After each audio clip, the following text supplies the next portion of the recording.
Welcome back to another episode of the Real Health Podcast. This month, we are diving into everything longevity. Hey, if you want to live longer, hey, if you want to decrease aging, the effects of aging on the body, the actual aging itself, when it comes to your skin, to your heart, to your brain, like these next few episodes are going to be so critical to your health journey. We're going to talk about practical and easy applicable modalities, nutrition, supplementation, everything from a longevity perspective. Listen, I know you get a ton of content in the social media space of take this supplement, it's going to cure all your diseases. Take this supplement, it's going to make you live 20 years longer. Hey, we're going to actually help filter all that for you and help you understand what is actually the most effective strategies. What does research show? What do you need to do now to live longer, healthier, happier lives? That's these next few episodes. Hey, also, just a reminder, Manna Monday is no longer on the Real Health Co. podcast. It is its separate channel. Go to Manna Monday, search it up on all platforms, subscribe, share it, and you'll get those 5-minute Monday downloads for your week. Well, let's do it. Let's get into it. Longevity. This month, we're going to talk about saunas and fasting and cold plunging and nutrition and supplementation. But today is probably my favorite. Like if you were to ask me, hey, Dr. Barrett, what's the number one thing you do for anti-aging longevity? I'm going to give it to you today. This strategy I've been doing for 2 decades. And now listen, I'm only 40 years old. So half my life I've been dedicated to this strategy. I use it as a form of cardiovascular training. It's actually associated with zone 2 training. I use it to burn body fat, keep my body fat under 10%. If you want to burn belly fat, today's episode's for you. I use it as my time of decompression and I use it as my time to build stress resiliency. And whether you know it or not, I'm going to give it to you. It's all about saunas today. Sauna strategy is one of the most effective modalities for anti-aging. I'm going to give you the data, I'm going to give you the literature, and I'm going to give you exactly how to do it.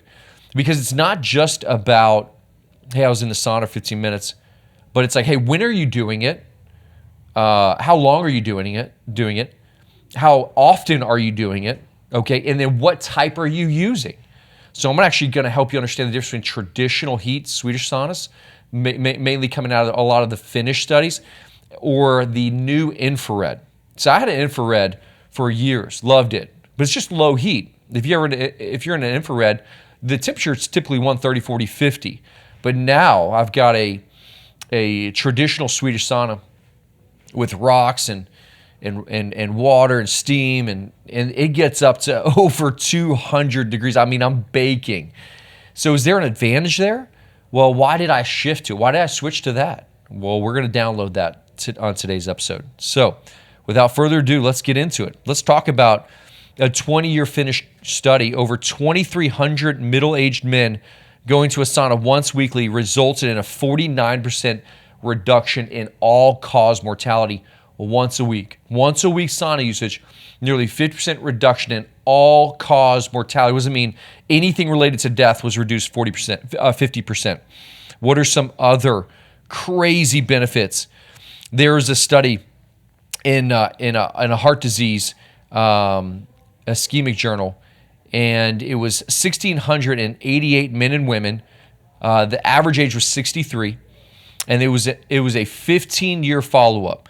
And they compared once weekly sauna use, 2 to 3 sessions per week, trended towards lower cardiovascular mortality. And when you look at 4 to 7 sessions per week, it was a substantial 77% reduction in fatal cardiovascular outcomes. So this was on PubMed. It showed the difference between 2 to 3 sessions per week and 4 to 7 sessions per week. And what they saw was a difference of 77% reduction in 4 to 7 sessions per week. There was a study with 2,300 Finnish men, tracked 20 years, all-cause mortality was 49%. But also, here's the crazy thing, is it jumped significantly when they went to 4 to 7 times per week. It's not just about how long you do it, it's about how often you do it. Sudden cardiac death compared to once weekly sauna, 4 to 7 sessions per week had a 63% lower risk. Again, comparing a higher volume of 4+ sessions per week compared to once a week, 63% lower risk. Coronary heart disease. If you did it 2 to 3 times a week, sauna usage, 23% lower risk. 4 to 7 times per week, 52% lower risk. How about strokes? 1,600 Finnish adults over 15 years, 4 to 7 times per week, sauna users had a 60% lower stroke risk compared to once weekly users. How about dementia and Alzheimer's? 66% reduction in dementia and Alzheimer's. Respiratory health like asthma and COPD and pneumonia all saw improved outcomes in sauna usage. So, saunas are just game changers. When you look at using a sauna, the two options really out there are the super hot ones to get over like 195, 200 degrees, and your infrared. Virtually all research has been done on those really, really hot saunas.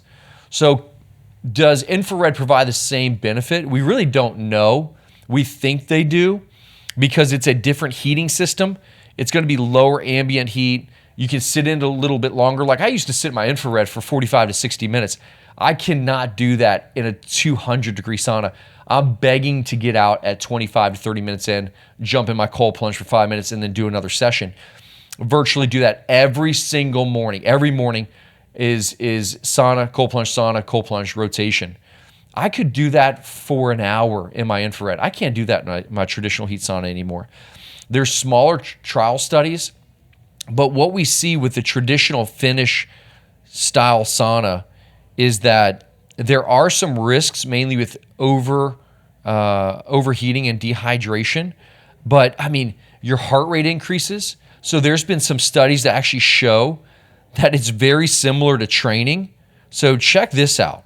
When you look at sauna versus exercise, sauna, because of the high heat, elevates the heart rate. You actually stay in about a zone 2 cardiovascular state. Zone 2 is a certain heart rate. And what it showed was that elevated heart rate, lowered blood pressure, and enhanced vascular dilation and activation of heat shock proteins, which is necessary that's the anti-aging component, that's the cancer-fighting component. It mirrored moderate to vigorous exercise. So every time you're in a sauna, it is as if you're running for 20 minutes, 30 minutes. How about that? How about sitting in an environment that's relaxing, but your heart rate's 120, 125, 130, and you're just burning fat, right? That's aerobic training. This is where the benefit of sauna comes in. This is why I stay so lean. I truly believe that. I eat like a horse, but every morning, I mean, we're spending 30, 40, 50 minutes in a 200-degree environment where I'm just shedding fat. Why am I shedding fat? Because my heart rate's at about 110, 115, and I'm in this zone 1, zone 2 cardiovascular state. Sauna use amplified the actual protective benefits of high cardiorespiratory fitness. It delivered synergistic reductions in all-cause and cardiovascular mortality. So it's a synergy to even your training. This was a longevity research from Stanford, showed that when you train and you do sauna, it's like a 1-2 punch. So when I look at any time that I'm trying to burn fat, like when am I trying to maximize my fat? Let's talk about now the practical application of when, how, what, and how much. So the first, when. If you want to maximize fat loss, empty stomach. I don't want you to eat before. I want you to be in a fasted state so that your body is going to prioritize that fat versus carbohydrates that you just ate or that food you just ate. So the best time to do it is right when you wake up, right before you wake up, or right when you wake up. This is a great time to do sauna, all right?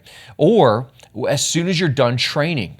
So there's a lot of research that shows it helps after training, strength training, it helps with recovery and it helps burn fat. And you can literally just sit in a sauna. Your body's already warmed up, so a 20-minute sauna session is great to pair with your training. How often? really, when it comes down to it, we need to be hitting it at least 3 days a week. Preferably our optimal dose is about 4 days per week. Now, if you go 5, 6, or 7 because you're trained, great. But you really aren't going to get benefit at 1 to 2 days per week, a little bit, but it really starts to escalate at about 3 to 4 days a week, and then it continues on. How long do you spend in a sauna? Well, in an infrared environment, you could easily spend 20, 30 minutes, but all studies virtually show that when you look at sauna sessions shorter than 11 minutes, there was very modest benefits. But when you did anything over 19 minutes, it had a significantly larger in risk reductions. 52% lower risk reductions in cardiovascular disease over 19 minutes. When sessions of 15 to 20 minutes correlated with 40% lower cardiovascular mortality. So a dose response trend is really important here. It trends towards that 20-minute sweet spot. So what does it look like? Well, it looks like, hey, post-exercise or first thing in the morning when you're empty stomach, 4+ days per week in 20-minute doses. Train yourself over time. I love to take just a big container of electrolytes. So I'll do like 60 ounces of water, ice, 2 packs of Element. Lemonade is the best right now. Okay. I don't get any reimbursement for Element. I just think it's amazing. And then I do 10 grams of creatine monohydrate. I put that in a container. I walk out to my sauna and I just chug that as I'm dripping. And I'm going to talk to you when I do the cold plunge episode. I'm going to talk to you about how to pair sauna with cold exposure and how to pair the two for additional benefit, okay? Because cold plunging can have a massive impact on belly fat as well. But if you were to ask me today, hey, doc, what is the single greatest investment I can make in my health in regards to my home, all right? I would tell you this. Before a weight, for a dumbbell or kettlebell, I'd buy a sauna. I absolutely would. And I would do 20 minutes, okay, 4 days a week at minimum on an empty stomach, and you'll just see the fat just shred off of you, right?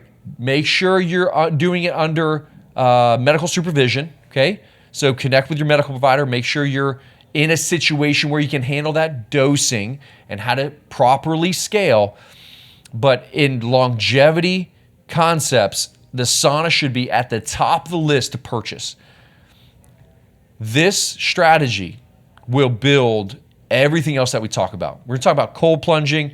We're going to talk about nutrition. We're going to talk about fasting. We're going to have Dr. Ben, our newest provider here at the Real Health Co. He's going to do an episode on the health assessment tools that you should be looking at, chemistry markers, blood chemistry markers you should look at every year to make sure you're aging well.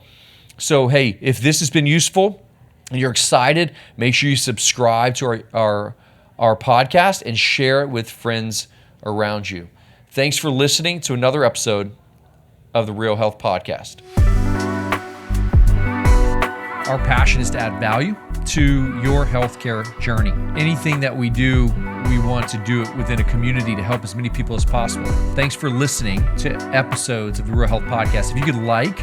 If you could subscribe and you can share, it would help our mission to reach as many people with real health that produces real results for real people.